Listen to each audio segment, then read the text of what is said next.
Okay, so today's little lesson is get to know your room. And in Nashville, I would know precisely how to mic everything to record an acoustic guitar because I knew my room. I was in that room for 10 years.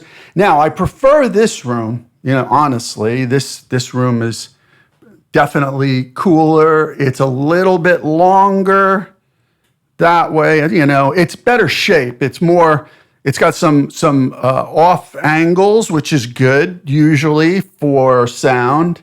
It's not perfectly rectangular, but it's very alive. It's very bouncy. It was well made. It was well made. So I love the room, but I'm going to have to do some sound proofing or sound installation, let's put it that way, to get it so that it's slightly less bouncy. A lot of it could also be, I love the skylight, but it also could be that, it's a little bit longer, a tad, a couple of feet longer than my Nashville room. And I love my desk better. This sit-stand desk is just remarkable. I love it. Put my keyboard underneath. That's fantastic. I got a curved monitor. Everything's beautiful, right? I got to get a little printer table.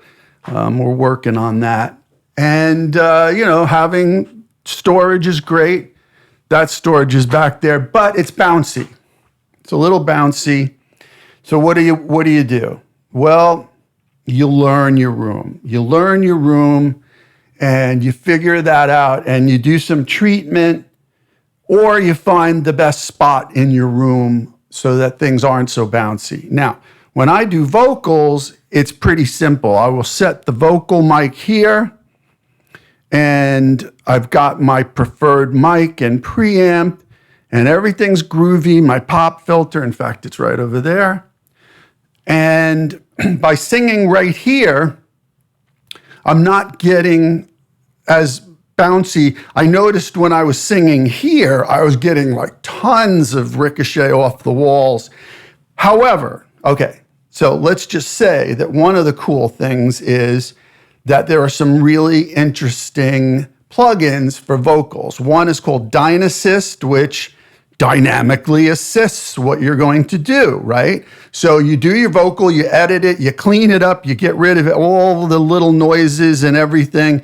You bounce, you consolidate a file, and then you put it into Dynassist. And Dynassist basically rides it for you and makes it dynamically, not a brick, but it like formally rides your vocal for you and keeps everything more even.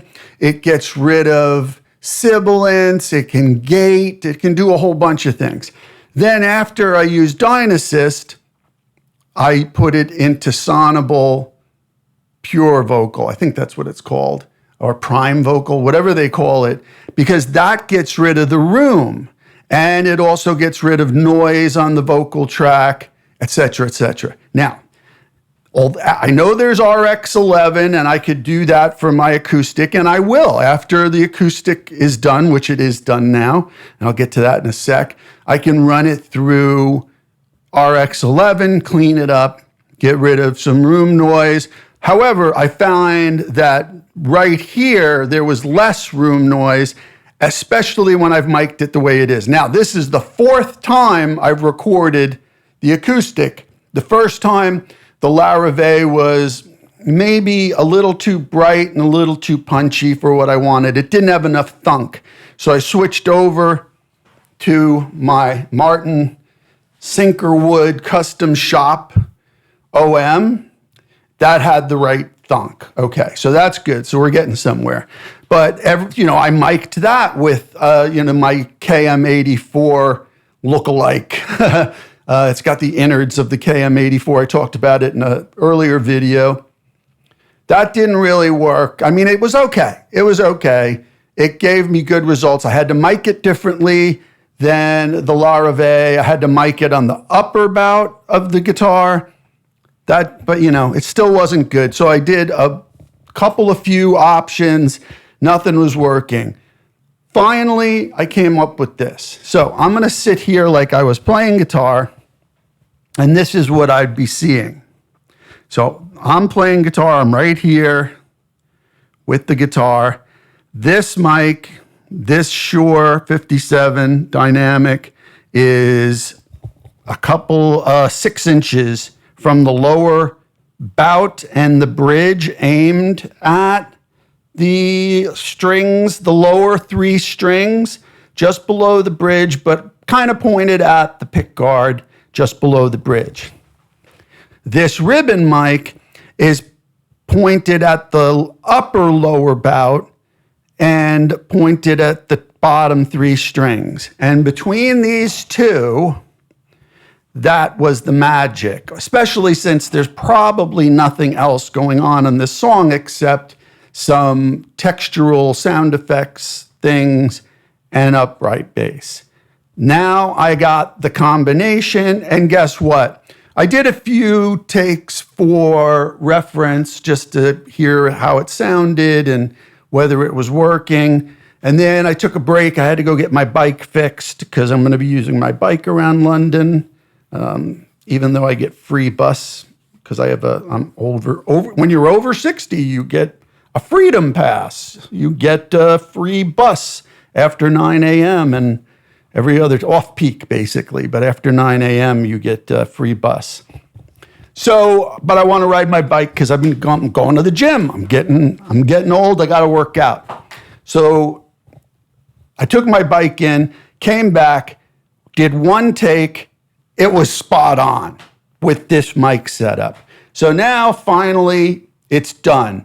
But to get back to the earlier point, I'm learning my room. I'm learning how this is all going to work for me and how it sounds. Like I said, I'm going to have to do some sound treatment. I don't want to do anything too obtrusive because I like the look of the room. I know I shouldn't say that, but I don't want to mess with the look of the room, but I'm probably going to put some stuff over here across the stairwell. It'll be tasteful, maybe some, wood type thing. And then I'm going to put some stuff over here and probably some stuff on the angles there. And that should probably do it. Now that I have gear in here, you guys heard how bouncy it was when I first got here. But now that I have gear in here, it's not that bad. But it is still a little bit live. So anyway, I wanted to share that with you. The other thing is, again, as I mentioned in an earlier video, make sure you have a chair that doesn't move. This is a specific acoustic chair that I bought 25 years ago, and I still have it. It's great. It's the right height. It's solid. It does not move. So you want something that doesn't swivel, doesn't move, so that when you have to do more takes, you got your mic set up and you can just let it rock. And one more tip. The one take that I played all the way through that's perfect, I think maybe I might, I did one more pass after it, but it's not as good as the one I did. It was just perfect. That take I did with just the acoustic and the click track in, no vocal. I was like, whenever the vocal was in, it was affecting how I was strumming because I was responding to the vocal. And you might think, well, doesn't the guitar have to respond to the vocal? Yes, but it was more locked in and it was more groovy when I just heard the click track. That's all I needed. Of course, you got to know your song, so I kept the lyrics in front of me. But as long as you know the song, and I just had the click track, then I put the vocal in afterwards, and I'm like, oh my God, that's perfect take. So I did one more exactly like this, didn't do anything different, sat down just to have something to cover, like, if I bumped into the mic. I think I bumped into this mic during the second chorus once. I don't know if it got picked up. I'm sure it did. I'm not hearing it yet, but I'm going to solo it and check that out. So you should always do a safe pass just to have it. But I did that one with just the click track in and no vocal, and boom, done. So now I'm pleased. Now this song is done until I get a stand-up bass player in here, which I will do this week or next. There's the mess that's going on while we're recording this album that I never intended to record. Yeah, and I'll clean it all up in a couple of weeks when we're done, because it looks like in a couple of more weeks. I mean, I'm going to have to work this around my gym schedule, because I love this new gym. I mean, yeah, it's posh, but they really got it going on over there. So say hello to my neighbors down the street here. And I'll be back with the next song, which will be Dear Hedda. It's song 7 out of 10. So we're really cooking along. And then I'll try to show you song 8 at some point, because that's the one that my wife thought was like a definite hit. And so the other point I should make before I go, I will re-sing this now. Now that I have a groovy, like, perfect guitar part, I will re-sing it, because I think what was throwing me off before is I sang it and the guitar wasn't sitting right with it, no matter what I did. Now I can make the vocal fit the guitar, because the guitar feels right, since that was the problem. So I'm going to do that next, and then on to song 7. All right? Thanks, gang. Talk to you later.